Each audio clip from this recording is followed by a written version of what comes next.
March 16, 1983, having to do with open housing, the ordinance which was adopted in 1963 in Madison.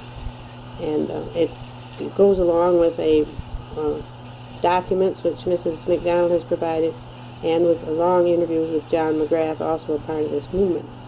But before we begin talking about open housing, Betty, could you tell us something about yourself? I think, for instance, the fact that you've always lived in Madison is an important fact. I was born in Madison. I've lived here all my life. I've lived in other cities. I've lived in New York City. I've lived in Monoya, Japan, for quite long periods of time. Through those years I've lived basically in Madison. So that I have seen other communities and I've had other experiences than Madison, Wisconsin. But this has been my home for all of my life. My husband was also born in Madison, which gives us a combined, rather unique set of remembrances about the city. For Madison, yes, huh? Well, one of the things I think is important to this whole discussion is the bubbling up, the community feeling, which you as a longtime resident were able to recognize, perhaps, that brought about this effort in Madison to have a viable, working, open housing ordinance. I think that's true, Ruth, and I think that it probably came almost as a surprise to me that this had become necessary in Madison. Madison was always, I would say, a quite tolerant liberal community.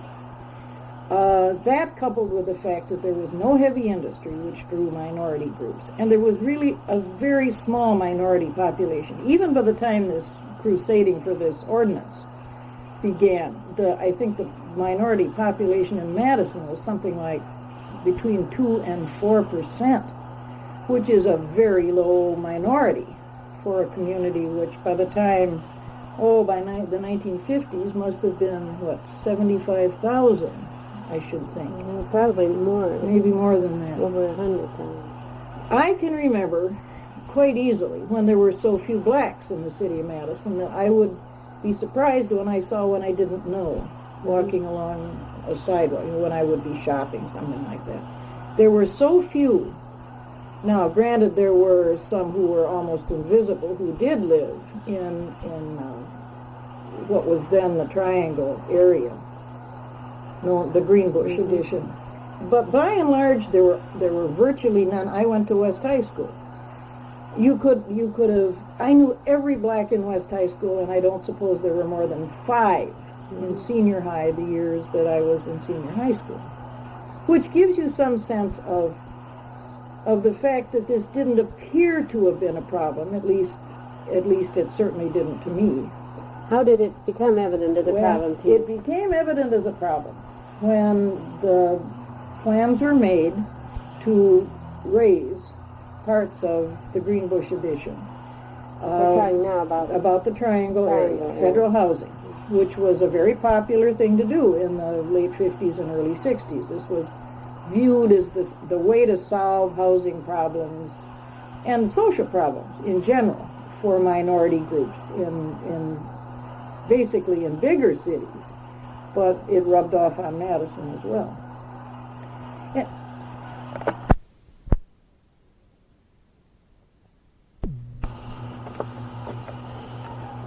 I think it's quite clear that Madison came later to realization that we had problems, that we were having problems than some other communities where federally funded housing had probably proceeded farther than it had in Madison. I think the opportunity to go into federal funded housing, and specifically into the urban renewal project related to the later called Triangle area, came as a way to solve what was a difficult problem in that specific site. The houses were old. Washington Avenue needed widening. It was carrying heavier and heavier traffic. And I believe that there were people, and whether they were right or wrong is anybody's later guess, there were people who thought that this was a way to make life better for the people who lived in that community. They were not all blacks. There were some other ethnic groups. In fact, I don't really even know how many, but I have heard WHA has done several interviews with people from that area who indicate that there were many ethnic groups. To my knowledge, the primary ones were the blacks, and there was a strong Jewish community there. There was also a strong Italian group that centered around the little Italian Methodist Church and St. James Catholic Church. I believe that even before we got heavily involved in the urban renewal project, that there was an awareness that there was being housing discrimination in Madison. It certainly was occurring all over the country. It was certainly occurring in Milwaukee and in Racine and Kenosha, and it's undoubtedly true that it was becoming a problem in Madison. Could I interrupt you just a second? Yes. With the fact that we had a mayor's commission on human rights, or whatever it was called, a non-enforcing community group, did that make a difference in providing a focus for activities? It certainly made a tremendous difference. That mayor's commission on human rights was formed in Madison in 1954, which was, I think, quite a few years, maybe perhaps 4 or 5 years before urban renewal became a very active issue in the city of Madison. So there was sensitivity to it. We also had a state commission on human rights, you may recall. But neither of these groups had any enforcement power at all. They were purely conciliatory and working uphill all the way. In 1959, the NAACP, Madison branch, published a report that was called Negro Housing in Madison, which gave evidence, which substantiated claims of housing discrimination. And this was a slowly building movement. My next knowledge of the forward motion, I think, was realization that the churches were active. There was a social action committee, a coordinating committee for social concerns made up of social action committees of a number of different Madison religious groups that began actively working at this. By 1962, the League of Women Voters, the Madison League, had adopted and begun working on a study of housing problems in Madison. So various segments of the Madison world were becoming attuned to the problem and beginning to go at trying for solutions in their own way. I think what probably participated action finally by the Mayor's Commission on Human Rights, the city commission, was the fact that the NAACP in Madison had submitted a proposed city ordinance on fair housing to the mayor's office in February 1962, and nothing happened. Now, as it worked out, that perhaps was fortuitous because it was not drafted, I think, in a way that would have served the city as well as the later product, partly because so many other groups finally entered in. The NAACP then worked with the total group as we developed an ordinance. But the fact that the mayor's office and the city attorney really did nothing about it at the time was probably what triggered pulling this effort together and working as a heterogeneous group for an ordinance. So it was a group of people who gathered together from a variety of organizations, and I suppose the interested individuals joined. Oh yes, and it was probably the most unique political grouping I have ever experienced in the years I've worked, not party politics, but practical politics. And one of the reasons it was so successful, I think, was the fact that John McGrath, who was then the chairman of the Mayor's Commission on Human Rights, deduced two things. John said, "We are the group who most appropriately should spearhead this drive, because we are the group that by city recognition is charged with this responsibility. And the second thing John did that was very astute was to say, we'll work together, but we are not going to form a hard and tight other organization.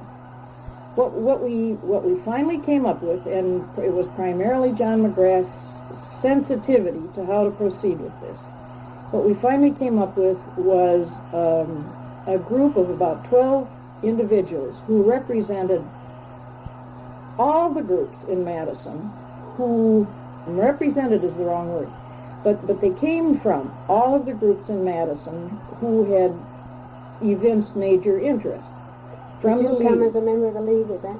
I was there as the secretary of the Mayor's Commission on Human Rights. Somebody else was the representative from the League of Women Voters. But the churches were represented. The NAACP was there. I'm hard-pressed to pull together all of the organizations, but there were about 11 or 12 who came to what were the most loosely organized meetings I could ever have imagined. We didn't have a chairman, we didn't have a regular meeting date. John fought against making another organization of this thing. But what resulted was the most incredible coordination of talents and interests. And I think I've told you, as we've talked about this in the past, that I found when it was all over, one of the most amazing facts of the whole experience, was that each group thought that they really were the key to success. Now that takes political skill. It really does, yeah. I read a number of papers that summarized this effort, and in several of them the statement is made that without our contributions and our efforts, this would never have been successful. What about organized opposition? Did you find any of that? Oh, my word. Well, the opposition was organized, and it rested. The parts of it that were organized were orchestrated by the realtors. The realtors were a real pain in the neck. They didn't believe this was necessary. They saw it as an impediment to their business efforts, and they blocked it at every turn.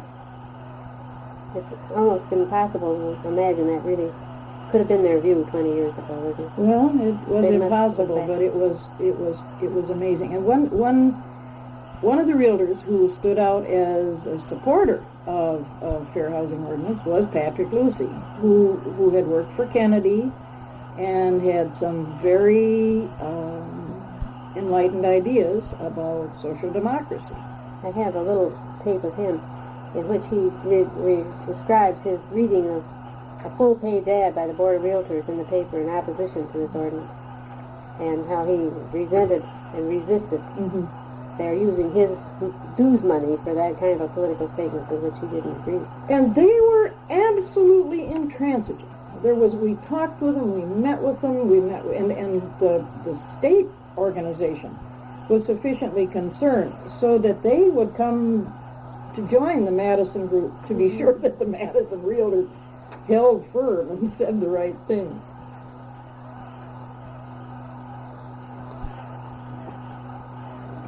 The realtors, I think,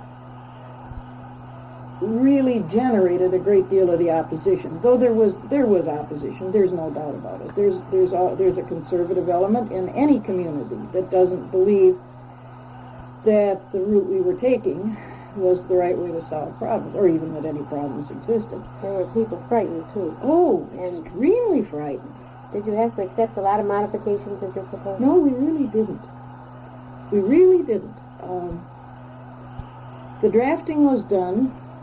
Well, now let me say this. I was surprised at the time at the amount of interest this whole topic generated in the newspapers. And as you and I have begun to discuss this with each other, I've gone back and looked at a few of the old newspapers I kept, and I am astounded at the amount of coverage this got. It was almost cover-to-cover newspaper coverage for, I really have no sense of how long, but it must have been for weeks. Reports of what different groups were doing, and letters to the editor, both pro and con. The paper was literally filled with it. Did you have the support of both papers? Yes, we did, I think. Which is, that in itself is rather interesting. Is surprising. That they would come out on the same side of a controversial issue. That's right. Though they did give coverage to both sides. There is no doubt about it. They did not decline to indicate what the opposition had to say. So that is it safe to say that on this particular issue the public was very well informed, and that's an interesting thing. If you do inform the public, you will get support. I think they were probably as well informed as they've ever been on any issue that's come before this community. But the amount of interest it generated, in retrospect, I can hardly believe. I can't think of another issue that has generated an equivalent amount of interest and concern. Because that says something about Madison, as you mentioned before, basically a liberal community. That's right. I think that helped. Now, certainly there were communities in some states in the country that had adopted housing ordinances by the time we began the real push for it. And that also was of help, because they were clearly working in other cities, and they weren't having the dire effects that were predicted by the realtors and by those who opposed. I was going to say that by the time we worked on the final drafts of the ordinance, all of the concerned groups were kept abreast almost daily of what was coming out of the drafting committee, and they would have opportunities. There were a number of opportunities for those groups, the various groups, to respond to the draft as it was being developed, to tell the drafting committee what they objected to, what they thought should be done differently, and as many of those changes as could be incorporated were, which is why when it went out for final approval to those different groups, there was really, they really were all satisfied. They may not have been totally satisfied, but they were all satisfied that they'd had a share in drafting and that it represented what they wanted to see passed. It has not been a great enforcement problem in Madison, has it? I don't know that it's ever been one, and well, that the dire fears have not. None of the fears materialized, and to my mind, one of the facts that indicates we were on the right track is that it's been amplified. We began with a very modest ordinance on housing. And it's been extended. The definition of minority has been extended, and it's an integral part of the city law now, and a very, very necessary tool yet, I'm afraid. I would say one thing, Ruth, about the mayor's office. While there had been initial opposition to a city housing ordinance, and I think Mayor Henry Reynolds was not persuaded it was necessary. Ed Conrad, who was the city attorney, I believe also felt that it was perhaps unconstitutional and at the very worst unconstitutional, at the very least not necessary. But a number of people tried to educate Henry Reynolds. They took Marshall Colston and someone else, and I cannot remember who it was, took Henry Reynolds to Milwaukee to show him what real discrimination consists of, how it isolates communities and individuals, and the kinds of problems that are compounded with racial discrimination in housing. And it leads to discrimination in other areas, in employment and in education. And Henry Reynolds, I believe, was persuaded by the time we really began working at this ordinance passage that it was necessary. It's interesting that he would go along to Milwaukee at the invitation of these two black people. It is. I mean, I think that Henry Reynolds came out of a basically extremely conservative background. And I think he talked with people most of his life who probably would not have supported that ordinance. And so he was not opposed because he was malicious. He simply didn't understand the depths of the province. Ed Conrad, by the time the drafting committee worked with him, was very amenable. I don't know whether he changed his mind. I don't know whether Henry Reynolds said, "This is what we're going to have, Ed Conrad," and It better be right. it better be right.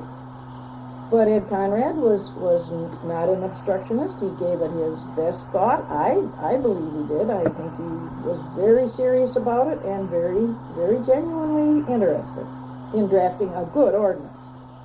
How many people would you say took an active part in this? Oh, my word. I know that our discussions before have led up to the night of the big hearing, the night of the adoption, in which there were many individuals, but there were, I think, a surprising number of people, individual people, that took an interest. I would guess that there were 10 or 12 major groups, and there must have been peripheral groups about whom I never knew. I have lists yet of the various churches who decided that they would support, and I have lists of various organizations, not those necessarily who were part of the major planning group, a list of ministers, a list of the Catholic clergy. I suppose that there must have been 500 people, 500 to 750 people, and it's nothing but a guess, who were actively involved. And on all the various levels. On all the various levels, that's right. And so it was mainly a problem of getting to these groups, Mm-hmm. to people who were, to the church people. That's So right. they knew what was going on, because you could assume that they would be helpful Mhm. if they had what they needed to work with. And That's right. And there were individual voices in the community that were very strong. Manfred Swarsensky, who was a dearly loved Jewish rabbi, was certainly influential. Alfred Swan, who was the minister of the then Congregational Church, was certainly a very strong voice. But it isn't really even fair to single out particular ministers. Father Irby came to our meetings of this informal planning group as an individual. The Catholic clergy in Madison, the bishops, did not at first want to take a position publicly on this. They finally did, at just before passage. They did. But there were individual Catholic clergy who were very supportive and very helpful.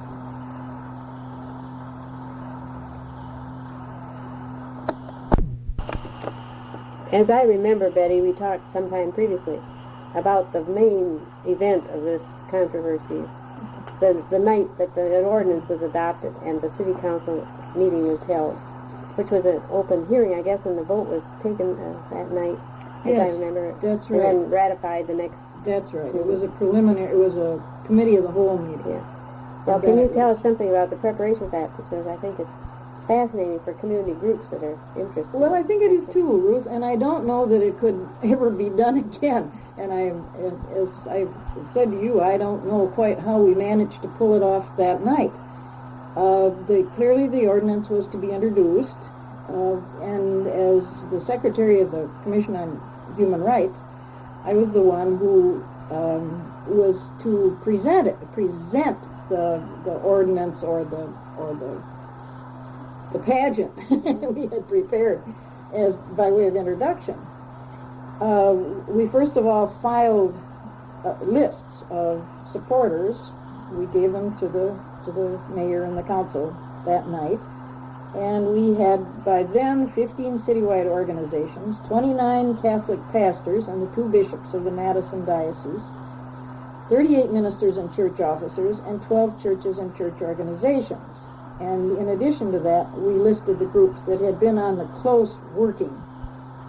very close-knit working group. They were the Special Committee on Minority Housing of the Mayor's Commission, the National Association for the Advancement of Colored People, Madison Citizens for Fair Housing, the League of Women Voters of Madison, the Women's International League for Peace and Freedom, Madison Area Council of Churches, Madison Jewish Welfare Council, and the National Association of Social Workers.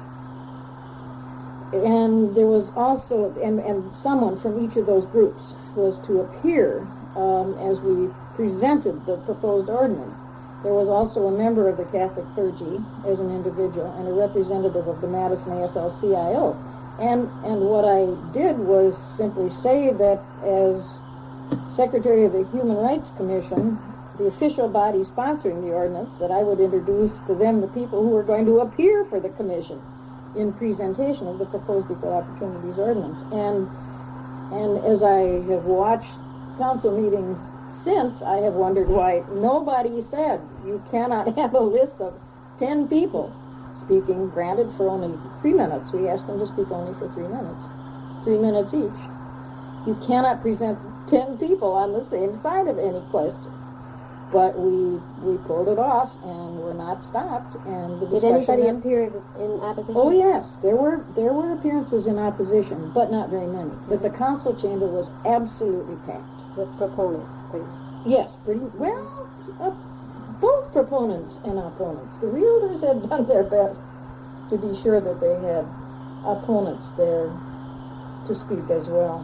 Mm-hmm. Well, I'm sorry I interrupted you. No, that's the really people all. were lined up, and they all did speak. They all spoke, and they were all people who were recognized in the community.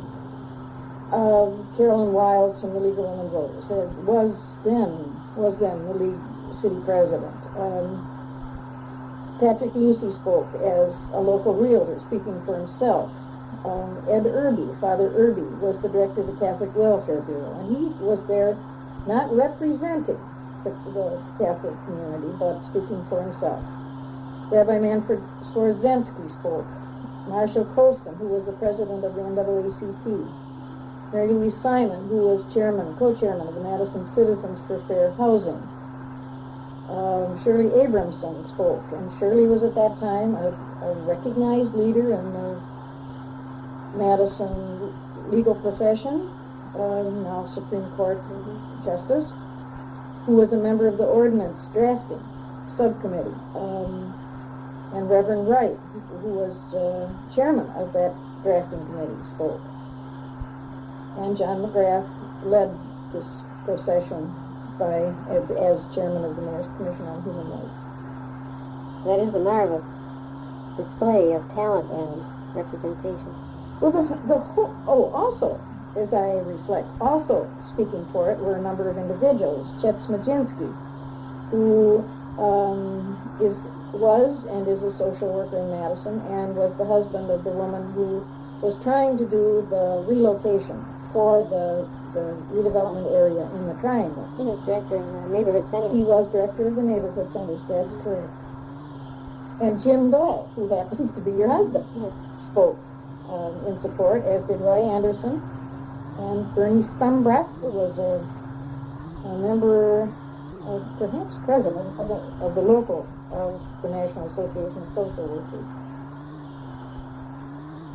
I think that if there's any message of the vote on this issue, which took place on Thursday, as I understand it, the big hearing, which we just talked about, was on Tuesday night at Committee of the Whole. And that's when the highest drama was, I think. It was a 4-hour meeting. I don't know whether there was anything else on the agenda, but there really basically was nothing else that happened.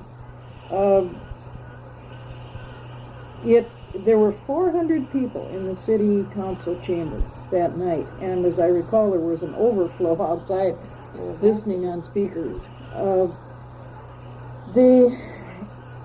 Half of them stayed until 1:30 when we finally took the vote. And at that time, they asked for a show of hands. 198 favored the ordinance and 68 in the audience opposed it. This was at 1:30 in the morning? This was at 1:30 in the morning. Still That's how many people were 250 still there. My That's goodness. right. So it was high drama.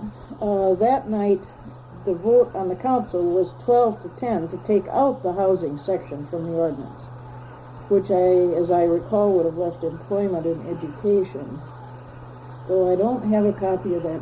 I don't believe I still have a copy of that draft. I must see if I can find one, because I would like to refresh my own mind. The basic vote then was on the removing, on an amendment to remove the housing. That's right, and that would have been a disaster, because all would have been lost.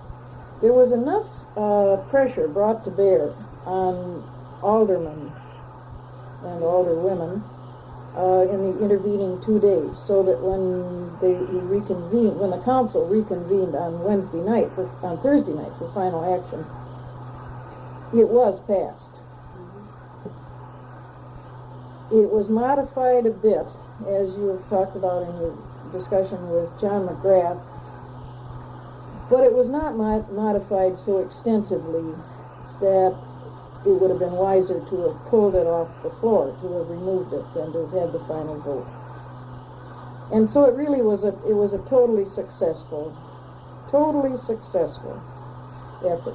And I think one should add that one of the reasons Wisconsin got an equal opportunities statute at the time it did was the fact that there were those of us who had been through this campaign who could speak to individual legislators, and we did. We lobbied heavily for passage.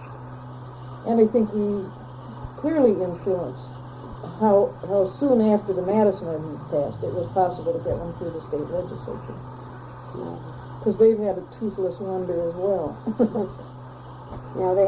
They had a real wonder of a woman there, Becky Garton, who did a lot without any powers. That's right, but again, it was all conciliatory, and it was mediation. There was no enforcement power. Well, what was the vote? It was the mayor broke the tie? The mayor broke the tie, as I recall. It must have been 11-11, or 10-10. I don't remember. How many? You must have had 20 or 22 counts. Oh, there were aldermen at that point. I believe it was 22, and it was an 11-11 vote, and Mayor Henry Reynolds broke the tie. But it was a cause of great jubilation. Yes, had the tie not been broken, what do you think would have happened? We'd have gone back and tried again. Well, it wouldn't even have involved starting over, because so many people were so aroused by this discussion that I believe that it would have been inevitable that it would have passed fairly soon. Was there no city council election came along during this time? It was not an issue in any political campaign. As far as I know, it wasn't. I don't believe it. Let's see, when aldermen were elected in the spring election. Yes. And you see, this really picked up speed in the late summer of 1963. So that it was all done by the time the election was done by the spring elections of 1964. And nobody lost an election on this ground. I was never aware of anybody having lost it. That's, I think, itself interesting, because I'm sure that the Board of Realtors were counting on the fact that aldermen they were in those days, except for Ethel Brown. Ethel Brown was the only woman. But most of them would have hoped that they could get certain city officials. But it didn't turn out that way either. No, it didn't. None of the disasters that were predicted. None of the disasters, as far as I know now. There was an interesting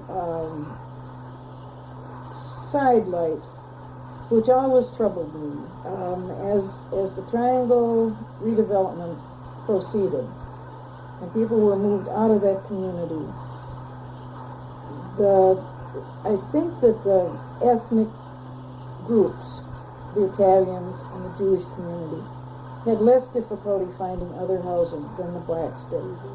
And it has been my understanding, and you might check this out with someone like Florence Zmudzinski, but it's my understanding that the intensity, the concentration of blacks in the South Madison area, out near the neighborhood house, was greatly intensified. John McGrath has an interesting map that he made with pins where the black families lived in Madison before the ordinance. and then a period a year later and 2 years later. And what does that show? That Does shows it show a large spreading out, but it also shows a concentration in what I guess we call that the Brahms edition. The Brahms edition, that's correct. And we probably still that. Although recently my husband and I took a Sunday walk out that way, and we're very much impressed with how integrated that community is. Many people, many poor people live there, relatively poor people, but they seem to be of a variety of races and colors. I think an interesting sidelight also is the fact that we were trying to do something that I think basically wouldn't work. Madison was trying to, through the kind of federal, through this urban renewal kind of project, accomplish goals which I believe that most cities in the United States have concluded won't work. That St. Louis, for example, I guess has almost abandoned much of its high-rise urban housing. They can't keep it integrated. They can't keep it integrated, and people don't like living in it. Now, I don't know that we would have gone to such high-rise buildings. In fact, we didn't with what was put in, and it probably wouldn't have been characteristic of Madison to put it in. But I think that urban renewal did not meet the needs that people hoped for. I think that's certainly true in Chicago.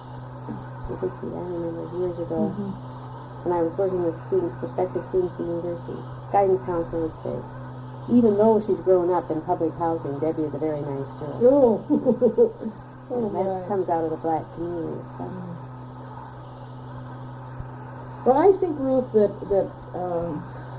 I learned from this that it helps to have a relatively liberal community to start with.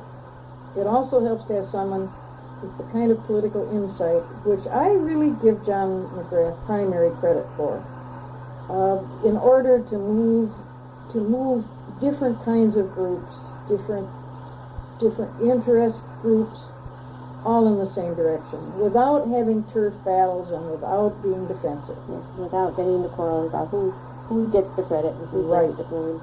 And his biggest stroke of genius, I think, was in keeping that coordinating group, the representatives, and I even say representatives with hesitation, because one never felt that they came purely on a representative basis. They were individuals who were leaders in the various groups. But the idea that we kept that so informal and but informed, was what really, I think, made a tremendous difference. I think it's also important that this ordinance was adopted, that its adoption was followed by the opening up of many job opportunities in Madison that brought black families to Madison in professional jobs and many other kinds of jobs in business. And those people have been able to buy homes and settle in and become integrated members in the community if they chose to. I think that's true. Well, I'm sure that in my life I've never done anything that was more compelling, more exciting, more rewarding, and I've engaged in a number of other kinds of political campaigns. And again, I don't mean partisan campaigns, but efforts to accomplish goals. This is far and away the most exciting. Could this same technique be applied to other problems? Do you think, is there something on the horizon now that should be getting this kind of attention? If there is, I don't know what it is. There's nothing that says this this technique couldn't be applied to any issue, but the ingredient that has to be there is overwhelming public interest. And a compelling problem. And we have many problems, but and much community interest in various problems. But I think that this one engaged this entire city. Well, it was engaging the entire country for that. Well, and engaged the brains and the talents of a wide variety of people who maybe, as you said before, probably wouldn't have known each other. But developed people recognized in themselves certain kinds of talents they didn't know they had. And there was something about what we were working for that made it a selfless goal. It was not that we were working for individual accomplishment or individual recognition or for personal goals. It had a characteristic of being a good thing to work for. Good for the community, good for the people who would benefit. And a large group of very respectable community leaders who could persuade other people. That's right. And we tried also, I might add, we tried also to find ways to give people who didn't want to be intensely involved in this movement ways to identify with it, to wear a lapel pin with an equal opportunity sign on it, or to sign an ad in the newspaper. We ran a 2 full-page ad of names of people who supported the ordinance in the city papers. What did you do about money? Nowadays we talk about money as an absolute ingredient. If you don't have it, you don't fight the fight. That's a very interesting point, because we didn't have any money. The Mayor's Commission had its puny budget, and all of the other groups absorbed their costs. But we did do a couple of fundraisers. We sold the Equal Opportunities buttons for something like 50 cents a piece. Wow. And we did charge people who had their names in the paper. Those people paid $1 or $2 for each name, but that was only enough, really, basically, to cover the cost of the ad. But the individual groups, the separate groups, absorbed their own costs. Did you ever run into a problem having to incorporate or report your expenses? No, because each group kept its own. You see, as the Mayor's Commission spent a little money, we had a little money, which we spent legitimately. But by not, this was another aspect of McGrath's not going with another organization. You see, there never was that coordinating group didn't ever have a budget. You didn't have to have an office and a staff. No. We literally met for lunch. John had some lovely name for it, such as the Tuesday night group that meets for dinner on Thursday night. Anything to keep it from being a named type little organizing that you have to apply to get into. Right. And for which you felt another loyalty. The loyalty stayed with the separate groups. Now that's an extremely important point, I think. Oh, and one that I don't think you would have had falling out. You would have had competition. All the wrong qualities would have come out. Well, it's a marvelous example, and the question is, how can we do it? How can we do it on a worldwide basis, which is what we need now? Well, there's a marvelous lesson in it for that, but people don't usually rise to quite the levels that they did during this effort, I'm afraid. A local effort. Right, and one that's so clearly an unselfishly motivated effort. Very few people, as you pointed out in the beginning, had a personal stake in this. Nothing to gain. There's nothing to gain. Nothing to gain. And that may have been a stronger element than we think of. It isn't the same as trying to keep a grocery store out of a neighborhood, or trying to keep a liquor license out of the A&W Rootbeer stand on Park Street. It doesn't have the same self-concern that so many issues have.